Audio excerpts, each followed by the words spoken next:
Capítulo 8. Las grandes imágenes joánicas. Tema 1. Introducción. La cuestión joánica. En nuestro intento de escuchar a Jesús y conocerle, nos hemos atenido hasta ahora en gran medida al testimonio de los evangelios sinópticos, Mateo, Marcos y Lucas.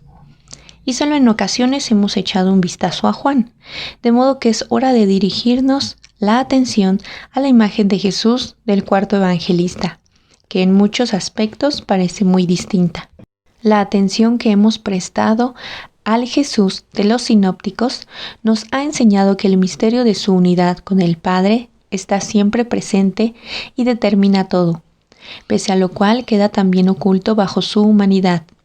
Esto lo vieron certeramente sus rivales, por una parte, y por otra, los discípulos que conocieron al Jesús orante y pudieron acercarse a él desde dentro. Pese a todos los malentendidos, los discípulos comenzaron a reconocer cada vez más, y en los grandes momentos, de un modo directo, esta realidad inaudita. En Juan, la divinidad de Jesús aparece abiertamente. Sus disputas con las autoridades judías del templo representan en cierto modo el proceso de Jesús ante el Sanedrín, que Juan, a diferencia de los sinópticos, ya no menciona expresamente. Esta diferencia del Evangelio de Juan, en el que no oímos parábolas, sino grandes discursos que se valen de imágenes, y en el que el escenario principal de la actuación de Jesús se traslada de Galilea a Jerusalén, llevó a la investigación crítica moderna a negar la historicidad del texto, exceptuando el relato de la pasión y algunos detalles, a considerarlo una reconstrucción teológica posterior. El texto nos transmitiría el estado de una cristología muy desarrollada, pero no constituiría una fuente para el conocimiento del Jesús histórico. Las dataciones radicalmente tardías que se ensayaron, en consecuencia, hubieron de ser abandonadas, pues el hallazgo en Egipto de ciertos papiros que habían que dar a comienzos del siglo II puso en claro que el Evangelio tenía que haber surgido todavía en el siglo I, aunque fuera a finales del mismo, pero la negación del carácter histórico del Evangelio no se vio afectada por ello. La interpretación del Evangelio de Juan en la segunda mitad del siglo XX quedó en gran medida marcada por el contrario a Juan de Rudolf Bultmann, cuya primera edición aparece en 1941. Para este autor, es cosa segura que las tendencias determinantes del Evangelio de Juan no han de buscarse en el Antiguo Testamento y en el judaísmo de la época de Jesús, sino en el agnosticismo. La siguiente frase es típica, cito: a todo esto, la idea de que el Redentor se hace hombre no ha pasado del cristianismo al gnosticismo, sino que es originalmente gnóstica. Fue adoptada muy pronto por el cristianismo y aprovechada para la cristología. Fin de la cita. E igualmente, cito, el logos absoluto solo puede proceder del gnosticismo. Fin de la cita. El lector se pregunta: ¿cómo lo sabe Bultmann? La respuesta de Bultmann es desconcertante. Cito: aunque toda esta idea haya de ser reconstruida, esencialmente a partir de fuentes que son posteriores a Juan, su mayor antigüedad es segura e impecable. Fin de la cita. En este punto decisivo, Gerhard Bultmann, en su lección inaugural de Tübingen, El Hijo de Dios, publicada en la versión ampliada en 1975, Martin Helgen ha calificado, cito, el presunto mito del envío del Hijo de Dios al mundo, fin de la cita, de mitografía pseudocientífica, y ha afirmado al respecto, cito, en realidad no existe ningún mito cognóstico del Redentor documentable en las fuentes que sea cronológicamente precristiano. Cito: el pronóstico cognicismo se hace visible como movimiento espiritual no antes de finales del siglo I después de Cristo y solo se despliega plenamente en el siglo II. Fin de la cita. La investigación joánica experimentó un giro radical en la generación posterior a Bultmann, cuyos resultados pueden encontrarse expuestos y discutidos a fondo en el libro de Hegel, La cuestión joánica, 1993. Cuando, partiendo del estado actual de la investigación, volvemos la vista a la interpretación de Juan, propuesta por Bultmann, vuelve a ponerse de manifiesto lo poco que el rigor científico nos pone a salvo de errores profundos. Pero, ¿qué nos dice la investigación actual? Pues bien, ha confirmado y ampliado definitivamente lo que en el fondo ya sabía Bultmann, que el cuarto evangelio se apoya en conocimientos topográficos y cronológicos extraordinariamente precisos, de suerte que solo pueden proceder de alguien que realmente conocía bien la Palestina de la época de Jesús. Además, ha quedado claro que este evangelio piensa y argumenta a partir del Antiguo Testamento, a partir de la Torá, Rudolf Birch, y que todo su modo de argumentar está profundamente arraigado en el judaísmo de la época de Jesús. El lenguaje del Evangelio, que Bultmann consideraba gnóstico, delata de un modo inconfundible este enraizamiento interno del libro. Cito: la obra está escrita en un griego koiné, sencillo, no literario, saturado de expresiones de la piedad judía, tal como era hablado por las clases medias y altas en Jerusalén, donde a la vez se leía la escritura, se rezaba y se discutía en la lengua santa. Fin de la cita.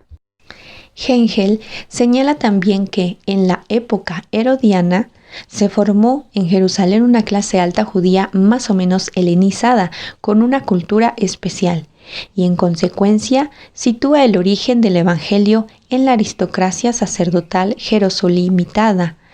Puede verse una confirmación de esto en el pequeño apunte que encontramos en Juan, capítulo 18, versículo 15 y siguientes.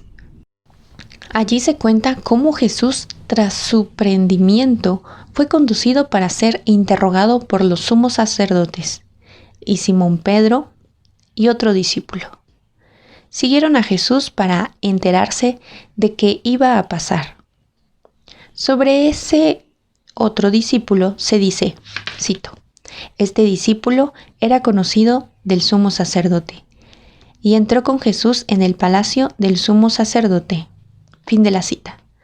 Sus relaciones en la casa del sumo sacerdote eran tales que le fue posible hacer que también Pedro entrara, con lo que se produjo la situación que llevó a las negaciones. Según esto, el círculo de los discípulos llegaba de hecho hasta la aristocracia sacerdotal, cuyo lenguaje habla en buena medida del Evangelio. Con esto llegamos a dos preguntas decisivas en torno a las cuales gira en último término la cuestión joánica. ¿Quién es el autor del Evangelio? ¿Qué credibilidad histórica tiene? Intentemos aproximarnos a la primera pregunta. El Evangelio mismo da una respuesta clara en el relato de la pasión. Se cuenta que uno de los soldados hirió con una lanza a Jesús en el costado. Cito: y al punto salió sangre y agua. Fin de la cita. A continuación siguen importantes palabras. Cito: el que lo vio da testimonio, y su testimonio es verdadero, y él sabe que dice la verdad, para que también vosotros creáis. Fin de la cita. Juan capítulo 19, versículo 35. El Evangelio se atribuye a un testigo ocular, y está claro que ese testigo ocular es precisamente el discípulo del que antes se cuenta que estaba a los pies de la cruz, que era el discípulo al que Jesús amaba.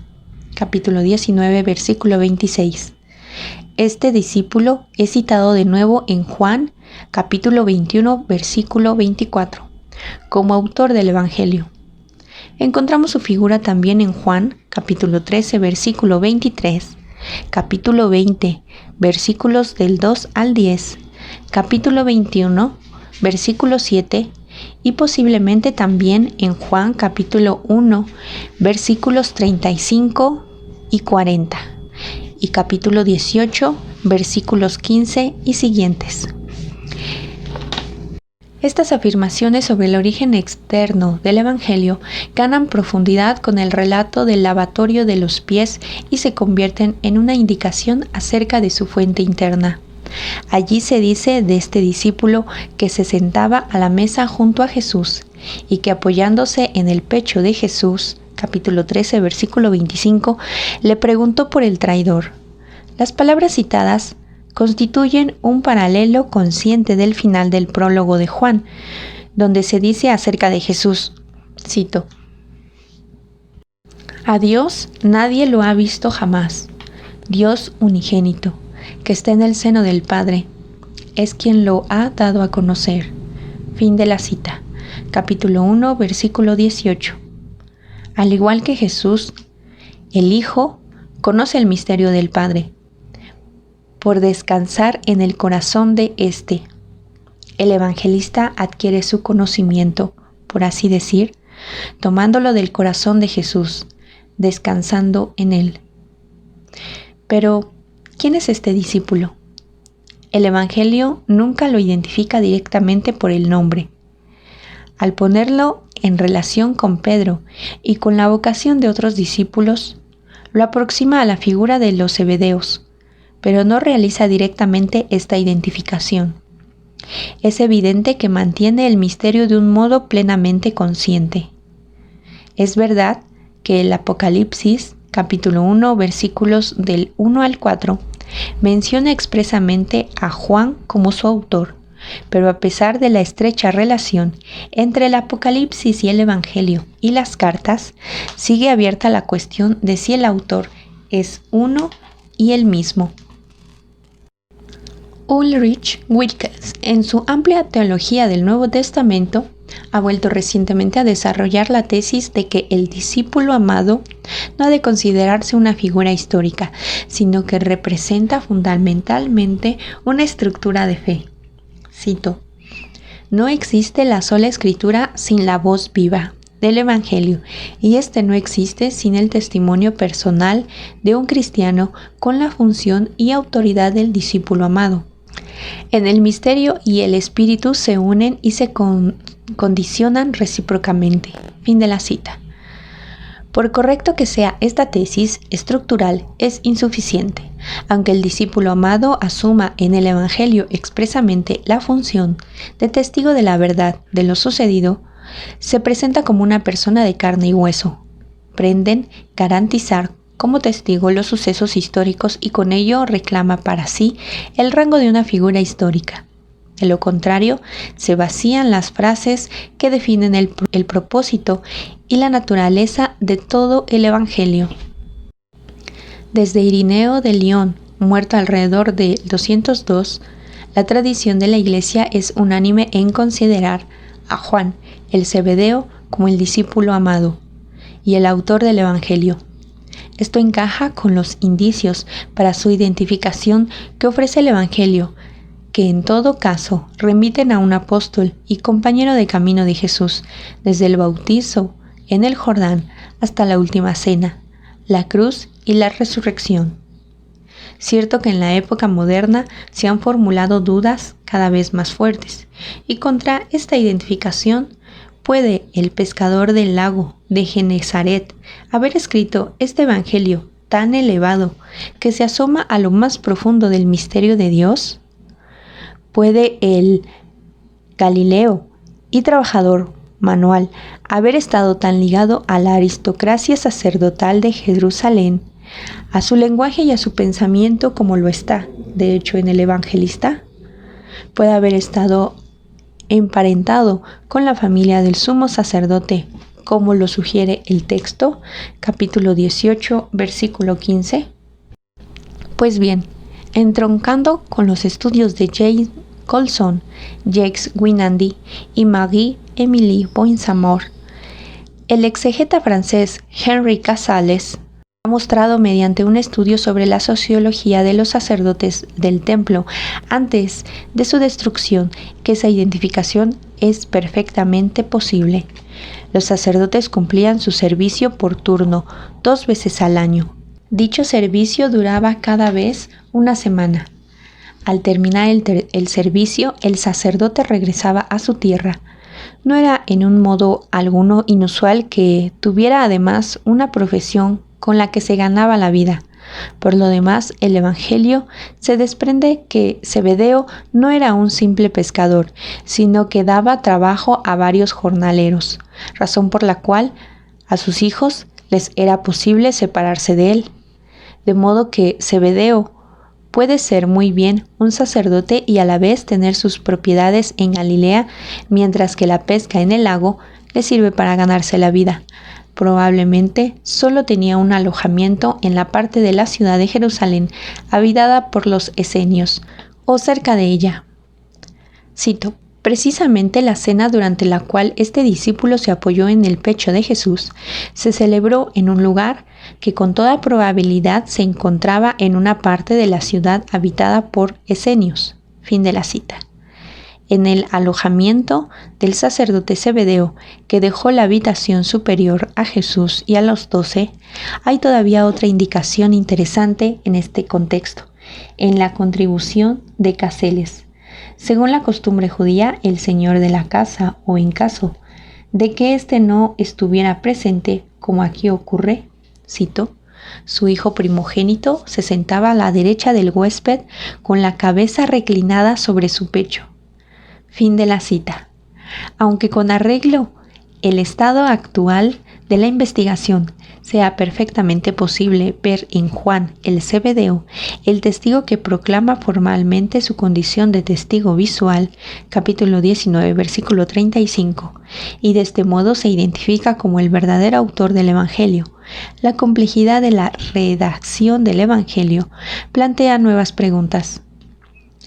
En este contexto es importante una noticia del historiador de la Iglesia Eusebio de Cesarea, muerto alrededor del 338.